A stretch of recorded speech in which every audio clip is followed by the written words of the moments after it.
ఈ స్థాయిలో ఇలా మీ ముందు ఇలా మైక్ పెట్టుకొని మాట్లాడుతున్న కారణం ప్రేక్షకులు మరియు ఈ మీడియా మిత్రులు.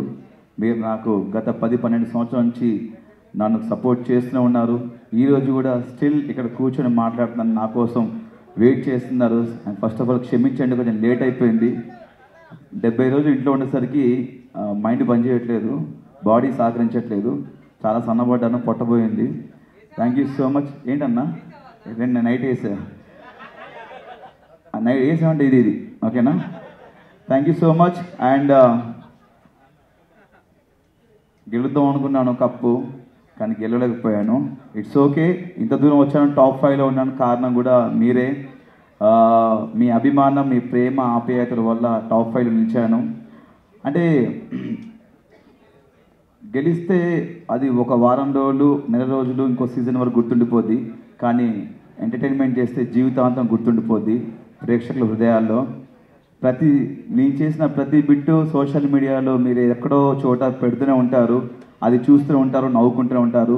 ప్రతి ఓరు ఈరోజు నాకు ఫోన్ చేసి చాలామంది పెద్దవాళ్ళు, చిన్నవాళ్ళు అందరూ ఫోన్ చేసి, పిల్లలు కూడా చాలా బాగా ఆడామన్నా, నువ్వు బాగా నవ్వించావు, బాగా ఎంటర్టైన్ చేసావు, నువ్వు రియల్ విన్నర్ అని చెప్పారు. Thank you so much.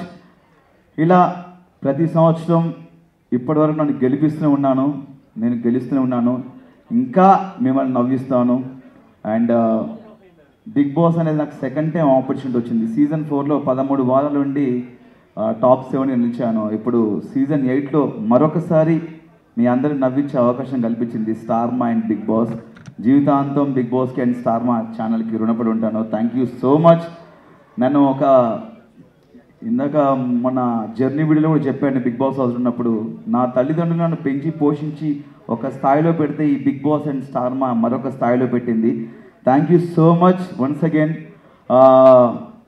ఎంటర్టైనర్గా పరిచయం చేసిన సీజన్ 4 నుండి నన్ను ఎంటర్టైనర్గా పరిచయం చేశారు ఈ ప్రపంచానికి. మరొకసారి అవినాష్ అనేవాడు కామెడీయే కాదు, ఏదైనా చేయగలడు, ప్రతి టాస్క్ ఆడతాడు, కామెడీ తప్ప ఏం చేయలే అన్న వాళ్ళకి కామెడీయే కాదు అన్నీ చేస్తాను ప్రూవ్ చేశాను. అది మీ అందరి ధైర్యం, మీరు ఇచ్చిన ధైర్యం, మీరు ఇచ్చిన బ్లెస్సింగ్స్ వల్ల. Thank you so much. And హౌస్లో చాలామంది కంటెస్టెంట్స్ కూడా నాకు సపోర్ట్ చేశారు, ముఖ్యంగా రోహిణి అండ్ తేజ కూడా. థ్యాంక్ యూ సో మచ్ రా తేజ అండ్ రోహిణి, మీకు కూడా. ఇంకేం చెప్పాలి,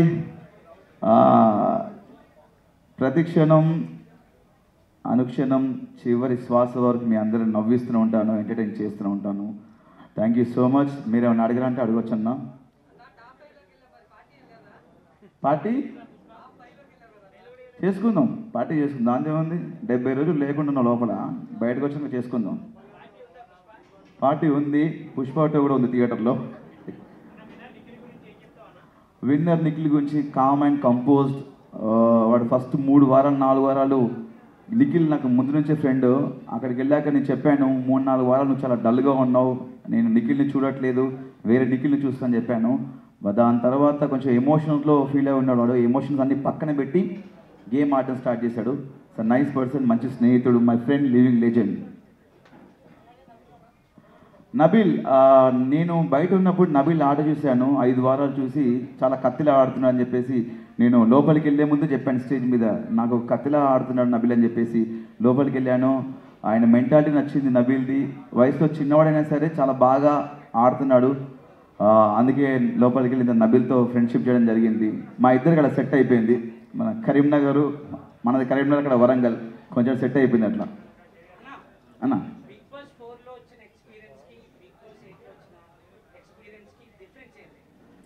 అప్పటికిప్పుడు డిఫరెన్స్ ఏంటంటే, అప్పుడు కొంచెం తెలుసు కొంచెం తెలియదు. కొంచెం బిగ్ బాస్ సీజన్ 4లో నేను కొంతవరకు నేర్చుకున్నా లైఫ్ అంటే ఏంటనేది. సీజన్ 8లో పూర్తిగా నేర్చుకున్నాను. బిగ్ బాస్ అనేది చాలా నేర్పిస్తుంది మనకు, ఒక మనిషి వాల్యూ గురించి కానీ, ఫుడ్ వాల్యూ గురించి కానీ, టైం గురించి కానీ, ఒక రెస్పాన్సిబిలిటీస్ గురించి కానీ, మనం ఒక పర్సనాలిటీ, ఒక మనిషి క్యారెక్టర్ ఏంటనేది మనకు చూపిస్తుంది బిగ్ బాస్. చాలా నేర్చుకున్నాను బిగ్ బాస్లో సీజన్ 8లో. Thank you. 100%.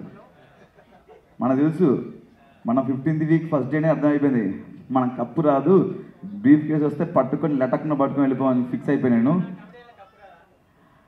కమెడీలో కప్పు రాదా అని ఈ క్వశ్చన్ చాలా పెద్ద వైరల్ అయింది.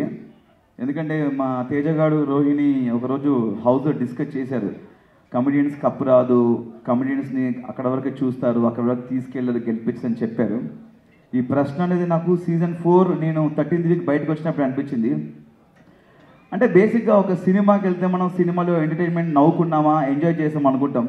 సినిమా అంతా సీరియస్గా ఉంటే అదొక సీరియల్లా ఉంటుంది.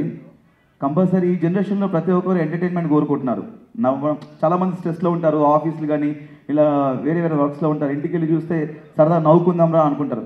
అలాంటి నవ్విచ్చే మాకు నవ్విస్తున్నాం, టాస్క్లు ఆడుతున్నాము, మేము ఒక మనిషిగా ఉంటున్నాం లోపల, మేము మా క్యారెక్టర్ ఏంటో చూపిస్తున్నాము, మా పర్సనాలిటీ ఏంటో చూపిస్తున్నాము, అన్నీ చేస్తున్నాము.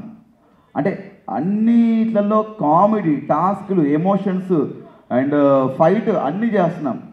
ఇన్ని చేస్తున్నాము, మనకెందుకు కప్పు రాదని చెప్పి నాకు సీజన్ 4 అప్పుడు నాకు ఈ ఆలోచన వచ్చింది. కానీ ఎక్కడ బయట పెట్టుకోలేకపోయాను. చూద్దాం, ఇంకా బిగ్ బాస్ చాలా సీజన్స్ ఉన్నాయి కదా, చాలామంది కమెడియన్స్ వెళ్తుంటారు, ఎవరొకరు గెలుస్తారు నేను వెయిట్ చేశాను. వాళ్ళకు క్వశ్చన్ రేజ్ చేసిన తర్వాత నేను టాప్ 5కి వెళ్ళిన తర్వాత ఒక నమ్మకం వచ్చింది. నాకు టాప్ 5 వరకు వచ్చాను కదా, గెలుస్తూనే ఒక హోప్ వచ్చింది.